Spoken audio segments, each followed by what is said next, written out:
CRONOS: The New Dawn, Bloober Team's newest entry and their newest original game. It's their first major release after their success with Silent Hill 2 remake. I have just spent what I thought was only about 15 hours total playing. According to the end of the game, when I got through the credits, there was like a little ranking thing and it told me how many hours I played. It said just a little over 15 hours, but according to my Xbox, I was playing well around 23 hours. So I don't know what that's all about. Maybe the game just kind of records your through line process and excludes all the times that you died, but it does count the times that you died. As a Dead Space fan, this game is everything I've been asking for. As just a survival horror fan, I'm very pleased and I'm very satisfied with the game that I had just spent not full price on. I mean, full price in the sense of like a AA game, but not full price in the sense of $80, because who needs to spend $80 right now? Anyways, if you're new around here, I make just random videos. I pretty much just make videos about things that I want to talk about. This one will be a little bit more rambly. But for the people who do follow my account and have heard me say over and over again that I am working on other videos, I am working on another video. That will be nicer quality, will be edited better, so on and so forth, but it's actually taking time. This, I just beat the game, I had some thoughts. I've heard a lot of reviews, so I kind of wanted to just put it all together and tell you what I think of the game. So the first thing that I want to go through are some of the things that the reviews of the game had said and how my thoughts may or may not contrast with them.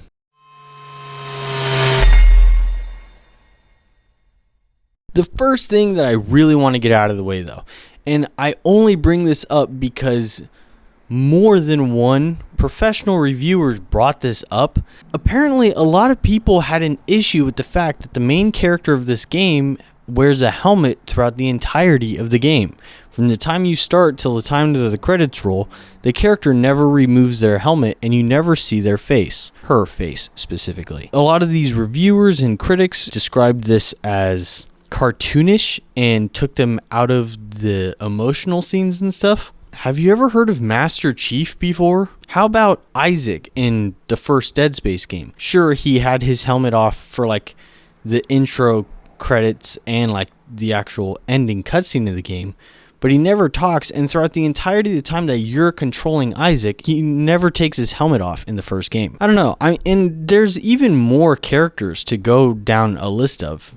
Really? So I just found it rather strange that that was a point that multiple people had brought up. And again, I kind of see it more like a self-insert thing, you know, similar to like Spider-Man, Master Chief, or just Spartans in general. I feel like it's an interesting opportunity for Bloober to take this approach because normally they have a set character, and regardless if you see their faces or not, they have someone who's got like a whole life and personality and stuff, while this time around you have a character that some of that's pulled away from, and you get to not only go on the journey with this main character, but you get to kind of live it. Having a character who you never see their face really, I think accomplishes that goal, or maybe that's just what they were intending. I surely got that out of my experience. Another thing that a lot of critics brought up was that there were some things that were considered gimmicky in terms of the tech or some of the puzzles that were brought up in the game, such as, and I'm also not going to be getting into spoilers, so if I do bring up anything that maybe they haven't talked about before on trailers, I promise it's really not spoiler heavy, or at least not in relation to plot. But there is some gadgets like a type of fuse launcher thing where you can shoot fuses on a wall so that you can link an active generator to something that needs power to open doors or, you know, activate some kind of mechanism of sorts. And some people described that as like it was too gimmicky and that it was just thrown in there. But if anything, this is just a developer who, regardless if they put a lot of thought into it or not, they had to find a solution so that you mixed up the gameplay from time to time. I mean, and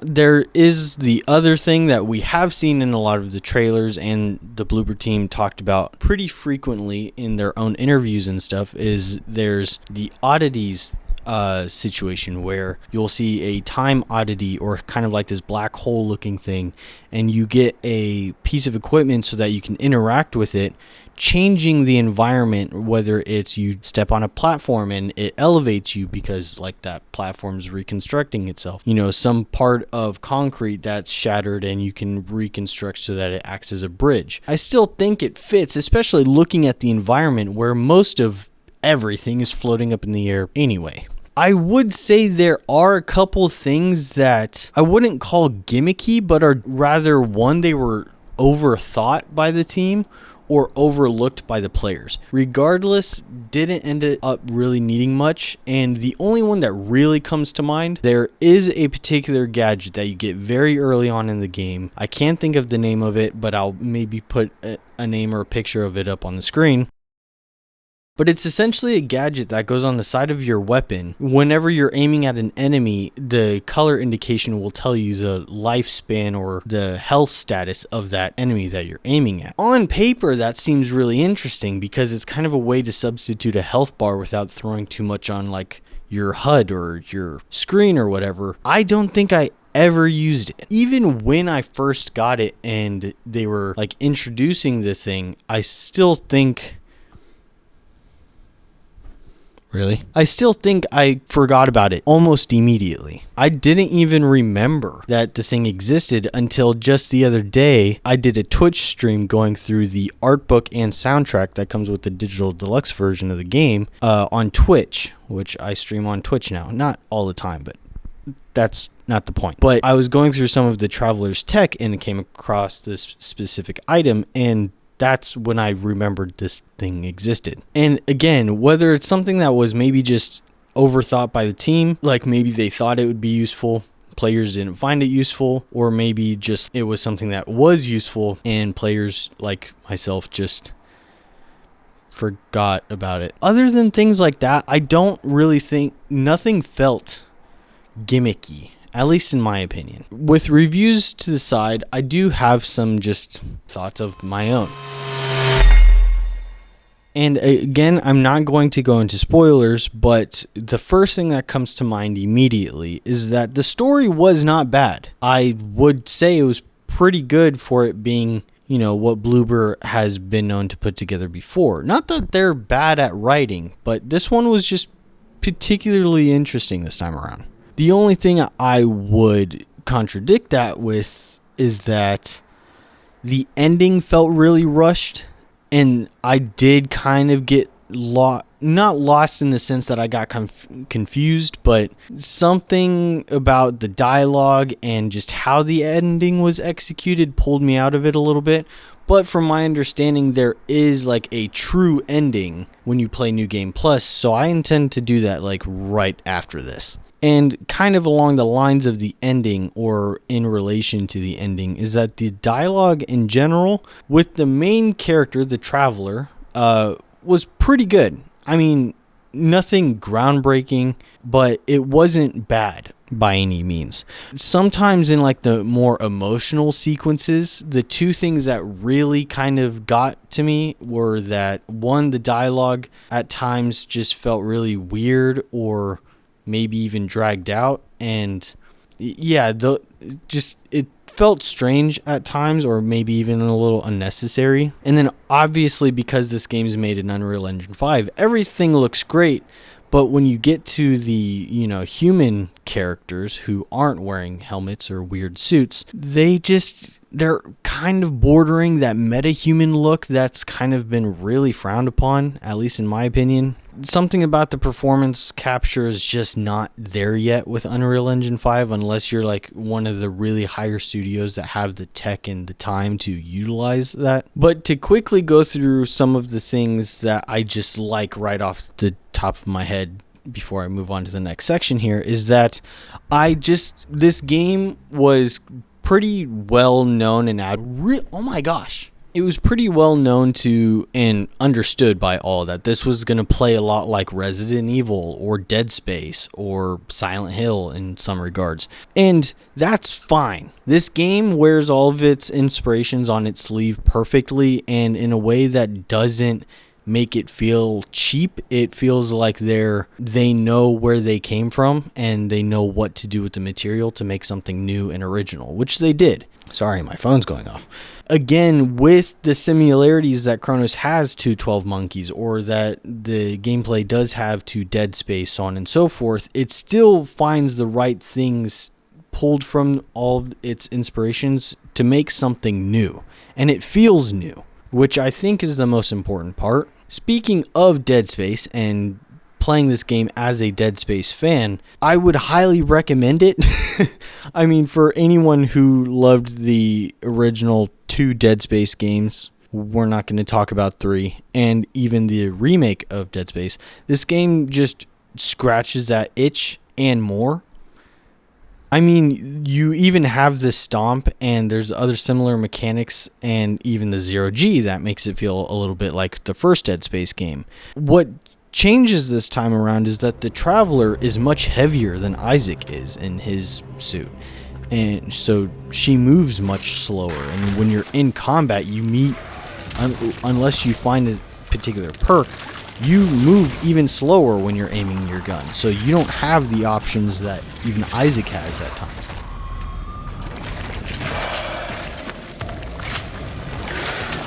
Regardless, the gunplay feels great. Even though at times it could feel really aggressive or even unfair, the game is balanced properly to the point to where you can get frustrated if you're really not paying attention to your inventory or how you're managing your resources, or if maybe you just don't realize that there's an enemy merging with another dead corpse one too many times and then you're screwed. Speaking of merging, I really like this approach. Dead Space famously had cut off their limbs. Callisto Protocol tried the shoot the tentacles or something like that. And this time around,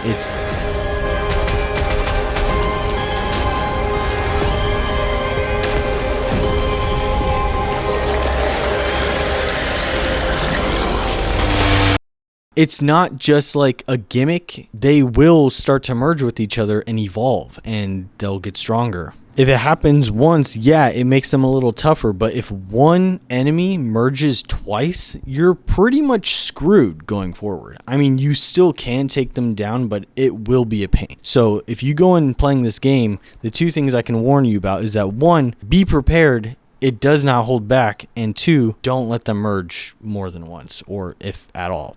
Please, I beg of you. It's scary and quite stressful, actually. One other thing that I really just wanted to throw out there is that I also just really like the look of everything about this game. From the whole premise of the game is that the outbreak in question, the change, happened in the 80s. So all of the technology kind of is centered around evolving from 80s technology, even the time travel related equipment. And that's even emphasized in the soundtrack, which is just awesome all around. There's no point where the music is ever annoying or stressful. I mean, stressful in the good ways, like when it's trying to be scary, it can get scary. But there's no words. You just, get the soundtrack if you can, but play the game. It's just amazing. But I could be here forever talking about this. I really like the diver thing. I really like the whole concept of someone getting in a diving suit and they dive through time. How's that not cool? Again, I don't want to hark on that for too long, and I know I'm just rambling, so I'll try to get to the next part. And transition? Who likes transitions? The next part of my little list here is that what are some things that they could change now? Like, what's something that they could make work better in like an update or something like that? There's not a lot, but there are a couple things that I just feel like were a little just nitpicky or a little annoying. Some of it was just my experience with Dead Space. I think something that was really overlooked, unless it was done on purpose, I guess I can't complain, but it feels like it was overlooked.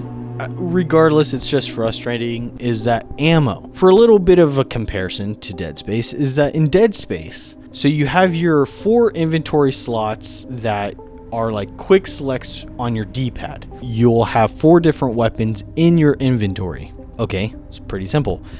When that's the case, Or even if it's in your inventory but it's not in a quick select, regardless, whatever weapon is in your inventory, that's what kind of ammo you'll find laying around. So wherever you are, doesn't matter, as long as you have a particular type of weapon in your inventory. When you open up a crate or you smash a box or you stomp on an enemy, the ammo for a weapon in your inventory will show up if it's not credits or a node. In this game, that's just not the case. In this game, it doesn't matter if you have your weapon stored in a chest. It doesn't matter if it's taking up a slot in your inventory or in your quick select. It does not matter. You'll just randomly stomp or break a crate or open up a crate, whatever it is, and just a random type of ammo will show up.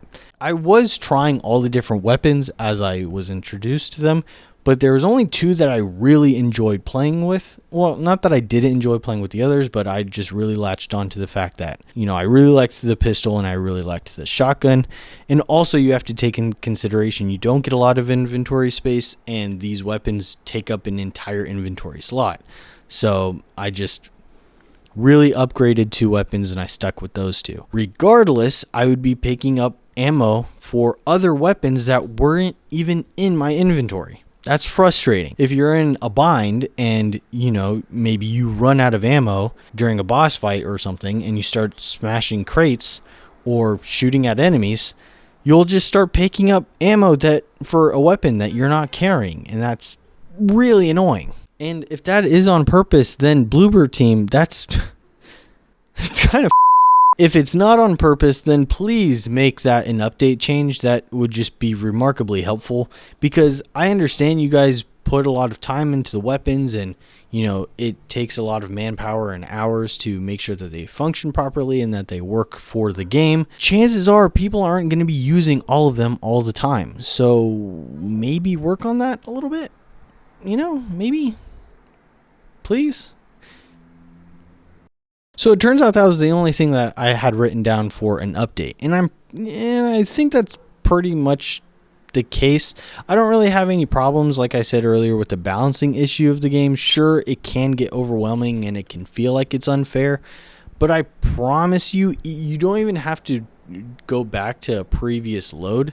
Chances are, like, wherever you respawn from, you can rather just backtrack a little bit. Hey, grab some ammo or whatever it is that you're missing, and you should be fine to just move on from there if it's really that bad. But in most cases, you'll just be a little bit overwhelmed, and definitely pay attention to those emerging enemies. They will bite you in the ass. But what are some things that I would like to see later? Well, for starters, I would really hope that they do make a second game. I understand it's a lot of work, and it takes as many men and women and workers or manpower as it takes to work on a single game. And I am aware that they're working on a remake to the first Silent Hill game at this point. I'm sure there might be some people in the team who want to venture out and do other stuff, but I think there's a really strong idea here. Whether a small team starts it, essentially my point is I think there's a high potential here for you guys to make another game. And that's mainly just the broad scope thing, but these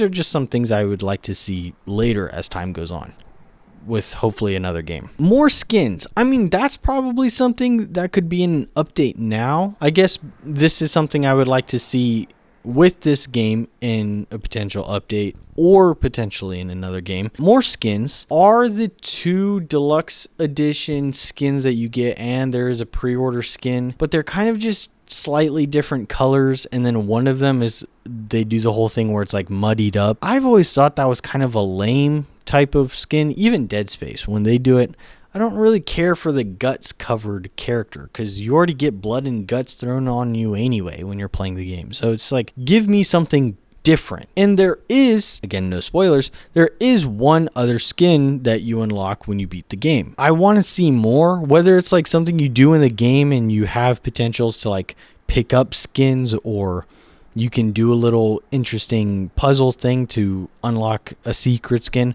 what have you. I just want to see more. This is something a lot of games like this in particular don't do often, where there's a huge opportunity to do it. And there's people like me who are really neurotic about wearing a specific skin and kind of making the experience a little bit more my own. Again, a sequel could also implement this idea a little bit more. DLC expansion, even this game could do it. I don't know if it's something in the pipeline or if it was even conceptualized at all, but I could play more, and I would like to play more of this game now before waiting a few more years to see if there even is another game that comes out. Regardless if it's a sequel game or if it's a DLC expansion, I think what's important is that the way that this game ends, it would be fun to explore the perspective of another traveler, or maybe even a different traveler that's more so a self-insert character that doesn't have more to do with the thing at hand, and it's purely just like you as the player against the situation. I don't know if that makes any sense, but that would also implement really well with like the different skins and making the experience more your own, blah, blah, blah, blah, blah. But rather a DLC expansion that's like a couple more hours or so of gameplay, or just a whole other game, would make interesting for that kind of idea. On the note of another game or even expansion, but more specifically a second game, there's some other things that I would like to see, whether they're like quality of life changes or creative like narrative changes, and then also just like set dressing and stuff. The first one that I would like to get out of the way is I would like to see. So one thing that this game does really well is that it takes place in a Polish city, New Dawn, and whenever you're seeing like signage and posters, whatever it is, anything that's like physically written down in some way, shape, or form that you can aim at, it's written in Polish, and it'll translate it for you like in a subtitle so that you can understand what it is. But there's nothing like Americanized or Westernized or whatever for the sake of like immersion. It's Poland. But all of the characters in the game have like American accents. They will say specific names or words the way that like a Polish person would pronounce or enunciate that specific word. For me, it's not enough. I think they had an opportunity where they could have just cast Polish actors or voice actors that could just speak English really well, because at least for the characters that are based or live in Poland, it's not necessarily clear if there's a couple characters that are from Poland. And so if there were an expansion, or if there were another game, whether it takes place in Poland or a different country, it would be more, I think it would be more immersive and I guess realistic if the characters that were at least based or come from that specific country in question, that they sound like they're from that country. The traveler, I guess it doesn't matter too much because they don't have to come from the setting that the game takes place in. So it's just things like that to maybe keep in mind a little bit. I know I keep bouncing all over the place, but sometimes I look at a note and then I begin to ramble, and then I see the next note and then I realize that I kind of like overshot what I was talking about. But anyways, on the note of an expansion, I would not want an expansion to this specific game. I mean, it should be pretty self-explanatory, but essentially what I mean is I would like another CRONOS game, but I don't want another one of this character, and I don't want one that like picks up directly where this game left off. Essentially, you'll see what I mean when the game ends, but you couldn't really do that anyway. I would just like to see like something in between this game and another game. You think everything was fixed and went right, but it didn't, and now we're playing as a new traveler in a new situation. Relates to the first game if you need to, but for the most part is just not a direct follow-up to the first game. This is kind of a random one, but I was thinking about there was a section in the game, again, I'm not going to go into it. I couldn't help but to think of that section of the game actually was underwater. Essentially what I'm saying is that let's say we have a second game. It would be really interesting if somewhere in like the first few hours, you get introduced to the mechanic of going into some sections that might be underwater, whether it's for like side exploration or it's, you know, to solve puzzles or whatever, or maybe even an entire region or section of the game that you have to traverse underwater, and that gives opportunity to face against different types of enemies that have the ability to travel underwater. It's just a thought, but I think it'd be really cool. Not only are you this time traveler who wears a diver suit that kind of has like spaceman vibes who can go underwater. Is that not sick, or is that just not sick as shit? Speaking of enemy variety, so this game does a pretty good job at giving you different types of enemies. That I didn't really have a problem with. The one little nitpick thing, and I also noticed it while going through the art book of the game, is while there might have been a big variety of enemies, they didn't look different enough. Even throughout the different types, like they all had the same kind of mutation in the sense of like they all had the exact same, I believe it was their right arm was like this big tendril thing and their left arm was normal, and then they'd have spikes and their face would be like split into a little bit, or like two faces merged together, with the exception of a runner type that comes at you. Their head is kind of like split open and flat out like a flower almost. The thing is let's say you take those two runners, every single runner looks identical. It's just a copy and paste model. And same thing with like the base type enemy, or enemy that spits acid at you, or the enemies that crawl on walls. Even though there might be a variety of enemy types, each enemy type only has like one, maybe two models at the most. And the only time they ever really look different is when they merge, because they evolve. I would just kind of, again, for like more immersion and world building, is it would be cool to look at an enemy type and there be anywhere between like maybe like 4 or 5 variations of one type of enemy. So if a whole crowd comes at you, you could pick out the different enemy types, but they would all still look different, and it would look like actual people who fell and came back to life, and they all look just as different as you and I look. Maybe that's just another part of the Dead Space fan of me, but I think that's something that necromorphs do really well, is that you could look at 2 different necromorphs, and while there will obviously be repeated models, you see some that are wearing clothes, you see some that are wearing like scientist outfits, you see some that are wearing armor, the list goes on. To swing back to the idea of a second game for a little bit, so this first game does a really good job of vaguely introducing like specific concepts of what exists in this world. Like there's the collective, which is the organization that the time travelers operate through, and there's the vocation, which is kind of like their creed in a way. I will carry on where you left off.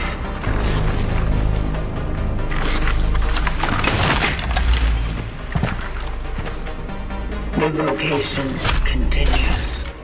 You know, there are specific things that some of it's explained, some of it's not. But the thing is a lot of what's talked about or introduced ends up narrowing in at some point. And a lot of it has to do to specifically what's happening with the specific traveler that we're playing as. I think it would be more interesting if we got an opportunity to play as a traveler that was sent into a situation that something completely like much bigger and broader in scale is going on, and we're playing as a character that's just the one unlucky person that got sent in that particular situation. That kind of, does that make sense? Like I kind of want to feel like a fly on the wall, not like the chosen one. Not that this character is the chosen one, but a lot of main characters kind of have that feel where like they're the center of attention, where I kind of think there's an interesting opportunity to not be like the big action hero, to kind of just be like the unlucky person that got sent on this job kind of thing. And it doesn't have to be like Dead Space, where it's like in the second game you learn more about convergence and you learn more about this the marker, and you end up being introduced to this giant scaled concept that again feels more like Isaac's the only one who could save the situation.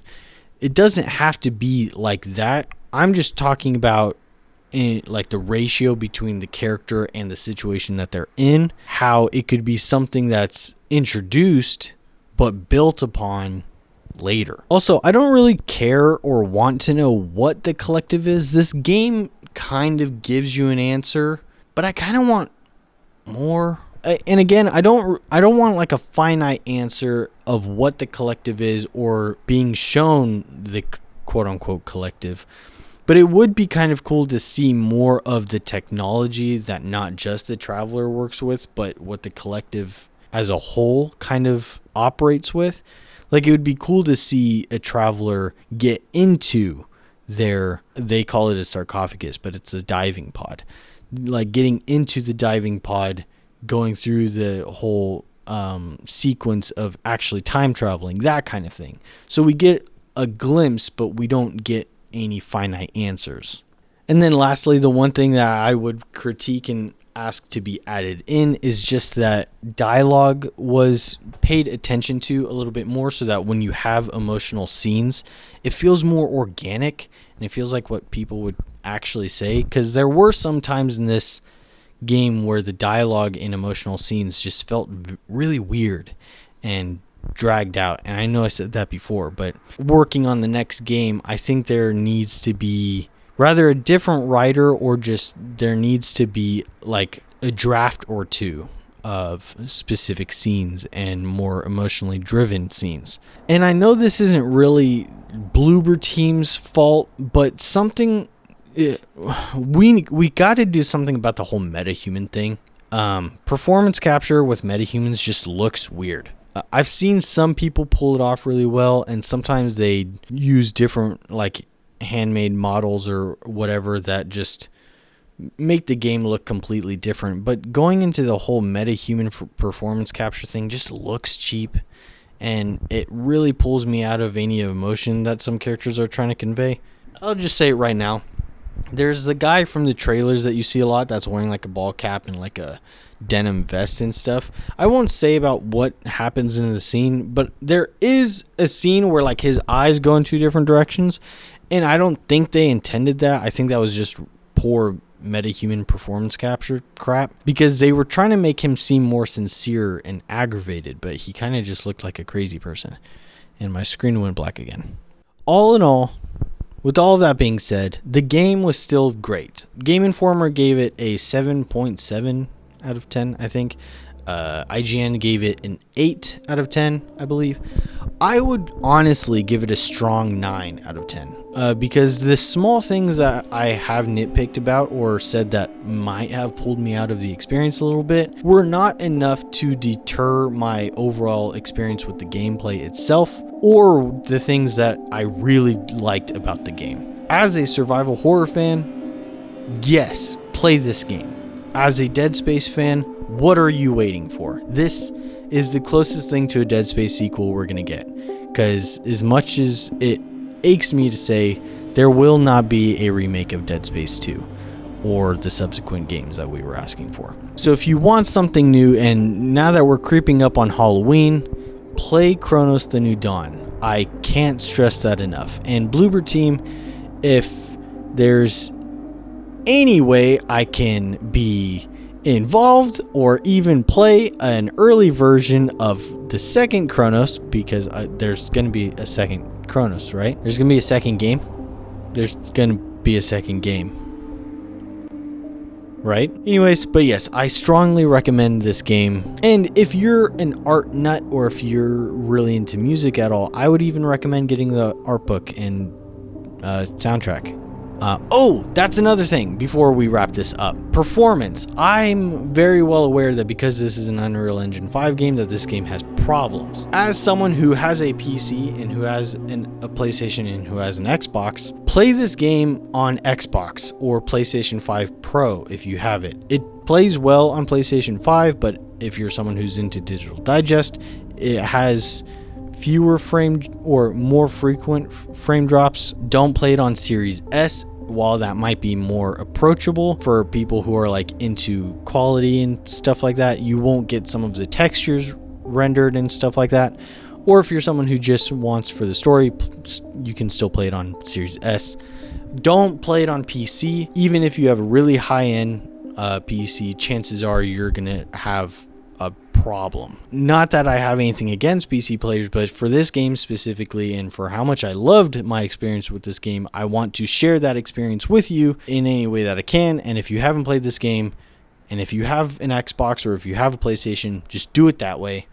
Chances are you'll have a much more fluid experience. I did play on quality because I prefer more cinematic experiences than frame rate experiences. And I still had a steady 30 FPS all the way through, but all the textures looked really good and the game was very pretty. Anyway, with that being said, I know I just rambled for who knows how long at this point. I actually don't know how long I've been recording at this point because I've had to constantly re-record with this stupid camera. If you've stuck around this long, thank you. I do, and I know I keep saying this, I do have another video on the way, but I'm trying to not get so fixated on the quantity of videos. I'm trying to focus on quality. I'm going to ignore that. So I will have a video coming. It's just I want to take my time with it. I work a full-time job and I have other projects that quite frankly are more important. So until I get things situated, I will be able to post this video, but I am working on it, if that's any consolation to you. I do Twitch when I get the chance. Sometimes I'll just hop on Twitch and I'll just ramble about stuff, or I'll go through art books, or I'll play a game. So if that suits your fancy at all, you can do that. I have a podcast with my brother Brandon, which will be in the description, and we will be kind of wrapping up this first season, but we will be coming back hopefully stronger in the beginning of next year.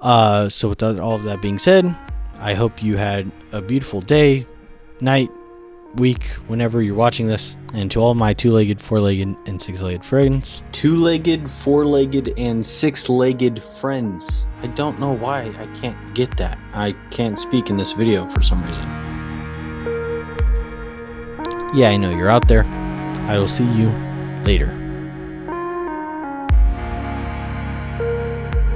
Peace.